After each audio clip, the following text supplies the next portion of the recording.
मित्रांनो, तुम्ही विचार करा, तुम्ही जंगलाच्या रस्त्याने जात आहात, रात्रीची वेळ आहे, प्रचंड शांतता, चारी बाजूने नुसता किर्र असा आवाज येत आहे आणि तुम्ही त्या रस्त्यातून एकटे चालला आहात. तुमच्या आजूबाजूला कोणी नाही, तुमचा तो रस्ता ओळखीचा आहे. परंतु अचानक एके दिवशी तुम्हाला समोर एक महिला चालत असलेली तुमच्या पुढे दिसते. तुम्हाला आश्चर्य वाटतं की बाबा यावेळी ही महिला माझ्या पुढे कशी काय आलेली आहे. तर तुम्हाला आश्चर्य वाटतं, तर तुम्ही म्हणता असून दे म्हणून तुम्ही चालत राहताय. तर हळूच तुम्हाला मागून कानातून तुमचं नाव उच्चारलं जातं. तुम्ही इकडे तिकडे बघता तर मागे कोणी नाही, पण पुढे काही अंतरावर तीच महिला तुम्हाला दिसते. मग तुम्ही अशा वेळी काय कराल? त्या महिलेशी जाऊन बोलाल, मागे पळत जाल, की त्या महिलेला क्रॉस करून पुढे जाल? तर तुम्ही म्हणता आजची घटना अशी का सांगतो? तर आजची जी घटना आहे ही त्याच रिलेटेड आहे, जरा तशीच आहे, त्यामुळं मी अशा घटना तुम्हाला सांगितलेल्या आहे. तर अशा प्रकारच्या स्टोरी जर तुम्हाला आवडत असेल तर या चॅनलला नक्कीच लाईक, शेअर आणि सबस्क्राईब करा. तर चला मग चालू करूया आजची रिअल स्टोरी. तर आजची रिअल स्टोरी ही माझ्या एका मित्रांनी सांगितलेली आहे. ही घडलेली आहे 1980 साली आणि ही घडलेली आहे बेंगलोर. आता बेंगलोर म्हणजे खूप डेव्हलप झालेलं शहर आहे, पण त्या काळी बेंगलोर एवढं डेव्हलप नव्हतं. 1980 साली बेंगलोर हे अतिशय नॉर्मल, आता जे खेड आहे त्या पद्धतीचं त्यावेळी बेंगलोर होतं. आणि ही घटना घडलेली आहे मॅजेस्टिक, जे की बेंगलोरमधले आता सर्वात गजबजलेलं ठिकाण म्हणून ओळखलं जातं. या मॅजेस्टिकपासून काही अंतरावर घडलेलं आहे. तर शिवम नावाचा एक व्यक्ती होता. आता शिवमचा मेन व्यवसाय काय? तर शिवमचं स्वतःचं मेडिकल होतं आणि त्या मेडिकलमध्ये हा शिवम आपलं मेडिकल चालवत होता. आता यामध्ये कसं होतं, तो आणि त्याच्या जोडीला व्यंकटेश नावाचा एक मुलगा त्याबरोबर कामाला होता. आणि हे शिवमचं कसं होतं, जेवढ्या जास्त वेळ मेडिकल चालू ठेवता येईल तेवढा चालू ठेवायचा. आता सध्याच्या काळी 24 तास मेडिकल ओपन असतात, पण त्यावेळी 24 तास मेडिकल ओपन नव्हते. पण तुम्हाला जितका वेळ वाटतंय तेवढ्या वेळ मेडिकल चालू ठेवू शकता. काय होता, कारण की त्यावेळी असं बंधन नव्हतं की ह्या ते हे टाईम एवढंच मेडिकल चालू ठेवायचं. मेडिकल तुम्हाला जितक्या वेळ पाहिजे तेवढ्या वेळ चालू ठेवत होता. तर हा शिवम काय करणार, रात्री 12-1 वाजेपर्यंत मेडिकल चालू ठेवणार आणि त्यानंतर घरी जाणार. आता त्यावेळी असं काय नव्हतं की व्हेकल वगैरे नव्हतं, म्हणजे गाड्या वगैरे एवढ्या नव्हत्या मोठ्या प्रमाणात की जाय करण्यासाठी. मुख्यतः लोक जे आहेत ते त्यावेळी सायकलचा वापर करतो. ज्यांना ट्रॅव्हलिंग करायचे ते मुख्यतः सायकलचा त्यावेळी वापर करतात. आता शिवमच्या मेडिकलमध्ये एक दिवस काय झालं, रात्रीचे 8 वाजले होते आणि 8 वाजल्यानंतर व्यंकटेशला शिवमने काय सांगितलं की आता हे थोडं औषध आहे आणि हे एक 10 किलोमीटर अंतरावर देऊन परत ये म्हणून सांगितलं. मग 8:30-9 वाजता तो व्यंकटेश होता, तो औषध घेतला आणि तो तिथून निघून गेला. आता व्यंकटेश तिथून गेल्यानंतर रोज काय करणार की व्यंकटेश समजा कुठं जरी गेला तर सायकल आणून लावत होता. तर त्या दिवशी काय झालं की व्यंकटेशने सायकल आणली नाही, कारण की त्याला तिकडे यायला खूप वेळ झाला. म्हणजे 12-12:30 वाजले तिथं जायला, कारण रस्ते एवढे चांगले नव्हते. 12-12:30 वाजले, त्यामुळे तो तिकडूनच घरी गेला. आता या ठिकाणी जो शिवम होता ते शिवमला माहीत नव्हतं की बाबा आपली जी सायकल आहे ती व्यंकटेश घेऊन गेला. तेव्हा आपल्या विचारात काय होता की बाबा सायकल आपली बाहेर आहे, 12-12:30 आपण दुकान चालू ठेवायचं मेडिकल, आणि मेडिकल त्यानंतर बंद करायचं आणि घरी जायचं, या उद्देशानं या ठिकाणी शिवमचा प्लॅन झाला. 12:30 वाजलं आणि 12:30 वाजता शिवमने मेडिकल बंद केलं आणि जिथं तो सायकल लावत होते त्या ठिकाणी गेला. सायकल लावतो त्या ठिकाणी गेल्यावर त्याला जाणवले की अरे बाबा आपण आज सायकल व्यंकटेशला दिली होती आणि त्याला तसं सांगितलेलं की तू तिकडूनच घरी जा असं सांगितलं होतं. ती त्याला तिथं आठवलं. आता यानंतर शिवमला थोडं टेन्शन आलं, कारण की कसं आहे त्याचं घर तिथून 6 किलोमीटर होतं आणि 6 किलोमीटर चालत जायचं होतं. आणि रस्ता जर विचार केला की त्यावेळी असं नव्हतं की बाबा हायवे वगैरे अशा पद्धती किंवा लाईटीची सुविधा नव्हत्या. तो रस्ता जो होता त्या मॅजेस्टिकपासून त्या घरापर्यंत, तर त्यातील काही 1-2 किलोमीटर गेल्यानंतर एक जंगली भाग होता आणि त्यातून त्यावर जावं लागत होतं. आणि हा त्या रोजचा रस्ता होता. जर तुम्ही रोजच्या रस्त्याने एखाद्या वेळी जात असाल तर तुम्हाला एवढं काय वाटत नाही, पण त्याला पण काय वाटलं नाही, बाबा आता जाऊया, आता पर्याय नाही म्हणे, घरला तर गेलंच पाहिजे असं त्या विचारानं तो तिथून निघाला.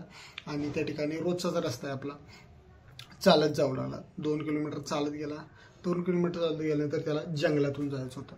की जंगल म्हणजे काय, चारी बाजूनी आपण म्हणतो ना की झाडे मोठ्या प्रमाणात आणि किर्र असा रात्रीचा आवाज येतो, तर त्या पद्धतीनं आवाज येतो आणि त्या पद्धतीनं जायचं असतं. तर त्या ठिकाणी तो रस्त्याहून चालत चालत चालला होता. आता शिवम त्या ठिकाणी चालत गेला. थोड्या अंतरावर गेल्यानंतर त्याला असं दिसलं की समोर एक महिला लाल साडी नेसून त्याच्या पुढे चालत आहे, जी की नवीन साडी. आता या ठिकाणी शिवमला थोडा शॉक बसला, कारण की शुभम ह्यावेळी जात होता. शुभम ह्यावेळी त्या रस्त्यातून जात होता, पण त्याला इतक्या वर्षामध्ये जवळपास तो 6-7 वर्ष झाली त्या रस्त्यातून ये जा करत होता. संध्याकाळी 6-7 वर्षामध्ये त्या रस्त्यामध्ये त्याला कुणीही महिला दिसली नव्हती किंवा कोणी माणूस किंवा कुठे जनावरही दिसलं नव्हतं. आणि एका दिवशी अचानक तो आता चालत चाललाय पहिल्यांदा, त्याला त्या ठिकाणी एक महिला दिसली चालत जात असलेली, जी की नवीन लाल साडी नेसलेली आहे आणि ती त्याच्या पुढंच जात आहे. आता शुभमने विचार केला. शुभम म्हटला, ए थांब म्हणे, ए थांब, कोण येते इथे, काय करतायस? आता हे जो बोलला शुभम हे कन्नड लँग्वेजमध्ये बोलला, कारण की बेंगलोरवाल्यांची लँग्वेज जी आहे कन्नडमध्ये बोलतात. ते कन्नडमध्ये कोण आहे थांब थांब असं तो म्हणू लागला. आता त्या ठिकाणी तो जो ओरडत होता, तर त्याच्या आवाजाला ती महिला प्रतिसाद देत नव्हती. आता ती प्रतिसाद देणं म्हटल्यावर हात पुन्हा बोलवायला लागला की बाबा कोण आहे, थांब. आता ती प्रतिसाद देणं म्हटल्यावर आता म्हटलं जाऊ दे म्हणे, जाऊ दे तिला, कुठं जायचं तर. आणि या ठिकाणी तो चालू आला. तो पहिला ट्राय केला की बाबा महिला फास्ट जाऊन तिला कनेक्ट करूया असं त्याला वाटलं, पण जेवढा तो फास्ट चालेल तेवढ्या फास्ट ती महिला फास्ट जात होती. त्यानंतर याने विचार केला जाऊ दे, आपण आपल्या स्पीडनं चालत जाऊ. त्यानंतर तो आपल्या मनामध्ये विचार करत जाऊ लागला. तेवढ्यात त्याला कानामध्ये शिवम असा आवाज आला. आता त्याला वाटलं आपलं नाव इथं कोण घेतं, मग त्याला मागं बघितलं तर मागं कोणीही नव्हतं. त्याने इकडच्या बाजूला बघितलं, कोणीही नव्हतं. थोड्या अंतरावर बघितलं पुढं, तर तीच महिला पुढं चालत होती. आता शिवमला थोडा भ्या वाटली, कारण की गावातला शिवम, कारण की आपलं नाव कोणतरी घेतंय. मग तिने काय केलं की पळत जाऊन त्या महिलेपाशी गेला आणि त्या महिलेच्या अंगावर टॅप केल्यानंतर ती महिला मागे वळून बघितली. आणि जेव्हा ती महिला मागे वळून बघितली तेव्हा शुभमचं पाय कापू लागले. शुभमला घाम आला. आता तुम्ही म्हणाल का घाम आला? की तुम्ही विचार करा, रात्रीच्या वेळी चाललाय, तुमच्या पुढे एक महिला चालली आणि तुम्ही टॅप केला आणि ती महिला मागं बघते. आणि जेव्हा ती महिला मागं बघते, नवीन साडीमध्ये ती महिला, तिच्या अंगावर, तिच्या चेहऱ्यावर निम्मा चेहरा जळलेला, त्याचबरोबर तिचे काही ब्लेडनं वगैरे वार केलेले चेहऱ्यावर अशी ती महिला. जेव्हा ही महिला शुभमनं बघितली तेव्हा शुभमला काय करावं काय कळेना. आणि ती महिला फक्त एवढीच म्हटली, आज तू वाचलास रे म्हटली. तेवढं म्हटल्या ती महिला त्याच्यापुढून दिसायची गायब झाली. आणि शुभम जितक्या फास्ट तिथून जाता येईल तेवढ्या फास्ट तिथून पळून गेला. पळत घरात गेला. घरात ऑलरेडी घामाघूम झाला, BP फुल वाढलेला. घरात गेला तर घरात कोण जागा नव्हती, रात्रीची वेळ होती. गेला आपल्या बेडवर जाऊन पडला. झोप तर काय आलीच नाही त्याला. रात्रभर त्या डोळ्यापुढं ते चित्र, ती महिला, ती विद्रूप महिला, जिचं लाल साडी, त्याचबरोबर निम्मा चेहरा जळलेला, त्याचबरोबर ब्लेडनं वार केलेलं, ते बघितल्यानंतर त्याला रात्रभर झोप लागली नव्हती. सकाळी जेव्हा घरातले उठले आणि तिने जेव्हा बघितलं की शिवम रोज 8ला उठणारा शिवम 10 वाजले तरी जागा सोडायला तयार नाही. तेव्हा घरातले त्याच्या रूममध्ये गेले, त्याला विचारलं काय झालं, तर त्यांनी बघितलं की शुभमचा BP हाय झाला होता. त्याचबरोबर शुभमला ताप खूप मोठ्या प्रमाणात आला होता. त्या ठिकाणी शुभमला दवाखान्यात डॉक्टरला बोलवण्यात आलं. शुभमला गोळ्या वगैरे देऊन हे करण्यात आलं. त्यानंतर शुभम जो आहे तो जवळपास आठवडाभर आजारी होता. म्हणजे त्याला ताप इतका आठवडाभर तो मेडिकलमध्येही गेला नाही. आणि या ठिकाणी जेव्हा घरातल्यांनी त्याला विचारलं की बाबा काय झालं, तेव्हा त्याने सांगितलं की मी असं एका ठिकाणी येत होतो, तेव्हा येता ह्या रस्त्यापाशी जी जंगल आहे आणि त्या जंगलामध्ये एक महिला मला दिसली आणि मी तिचा पाठलाग करतो. घडलेली सगळी प्रकार सांगितले की मी हात लावला, परत ती मागे बघितली, तिचा चेहरा असा विद्रूप होता. जे त्याने बघितलं त्या सर्व घटना त्या ठिकाणी त्यानं घरातल्यांना सांगितल्या. घरातले जे वयस्कर लोक होते ते म्हटले की अरे ती तर चेटकीन होती, भुताटकी होती, अशा पद्धतीने म्हटलं. तेवढं झाल्यानंतर या ठिकाणी जो शिवम आहे, या शिवमने काय केलं, ते काम चालू ठेवलं, जे मेडिकलचं काम चालू होतं. पण जो मेडिकल तो 12-1 वाजेपर्यंत चालू ठेवतो, तो मेडिकल 6-6:30ला तो बंद करून घरी जावं लागला.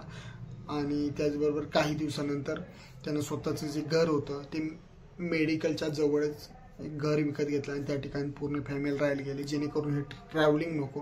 आणि जर आपल्याला सर्व्हिस चांगली द्यायची असेल तर असं केलं पाहिजे. तर यामागची स्टोरी अशी सांगितली जाते काही काळानंतर की त्यांना अशी स्टोरी कळाली की तो ज्या जंगलातून जात होता तर त्या जंगलामध्ये एक महिलेवरती बळजबरी झाली. ॲक्च्युअली झाला होता असं, मॅजेस्ट्रीमध्ये एक मुलगा आणि मुलगी पळून आले होते आणि पळून येऊन त्यांनी त्या ठिकाणी बेंगलोरमध्ये लग्न केलं होतं. ते त्या ठिकाणी राहत होते.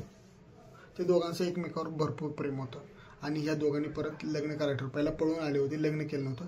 त्या ठिकाणी आल्यावर लग्न करायचं ठरवलं आणि या ठिकाणी लग्न सगळी तयारी झाली आणि त्यांचं लग्नही झालं. आणि तेवढ्यात त्या मुलाच्या गावाकडचे लोक त्या ठिकाणी आले आणि त्यांनी त्या मुलाला मारून टाकलं. कारण की त्या मुलावर त्यांचा संशय होता की या मुलाने रेप केलेला आहे, म्हणून त्यांनी त्या मुलाला मारून टाकलं.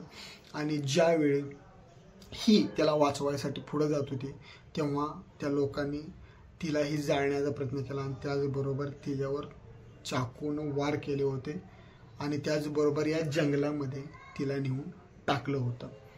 त्यामुळं तिचा जो आत्मा आहे तो आत्मा या ठिकाणी फिरत होता. त्याचबरोबर अशा घटना त्या रोडवर भरपूर घडल्या. त्यामुळं रात्रीच्या वेळी त्या ठिकाणी जाणं, ऑलरेडी लोक जातच नव्हती, तर त्या लोकांनी जायचं बऱ्यापैकी कमी केलं.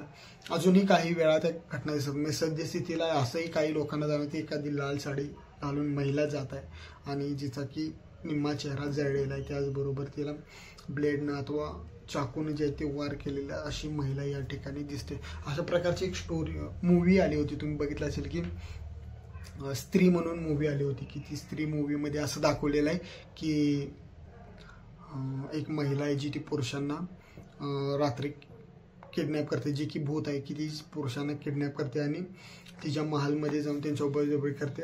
आणि असं घडलेली आहे. तिथे काही गाव आहेत की काही जे पुरुष त्या ठिकाणी रात्री गेले तर काही पुरुष गेलेले परतच आले नाहीत. अशा घटनाही त्या एरियामध्ये घडलेल्या आहेत की त्या जंगलातून काही पुरुष संध्याकाळी गेले आणि ते त्या जंगलातून परत आलेच नाहीत आणि नेमकं त्यांच्या बाबतीत काय झालं कुणालाच माहीत नाही की गेले ते गेलेच. त्यामुळे त्यांचा इतिहासही कुणाला माहीत नाही.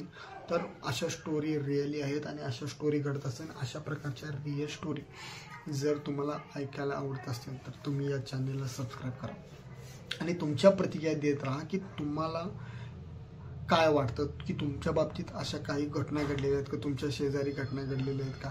जसं की मला काल एक सांगलीकरांचा मेसेज आला होता की त्यांच्या तिथंही एक बिल्डिंग आहे आणि त्यांच्या शेजारीच्या बिल्डिंगमध्येही अशा घटना घडत आहेत. तर अशा घटना तुमच्या बाबतीत जर घडत असेल तर तुम्ही शेअर करा.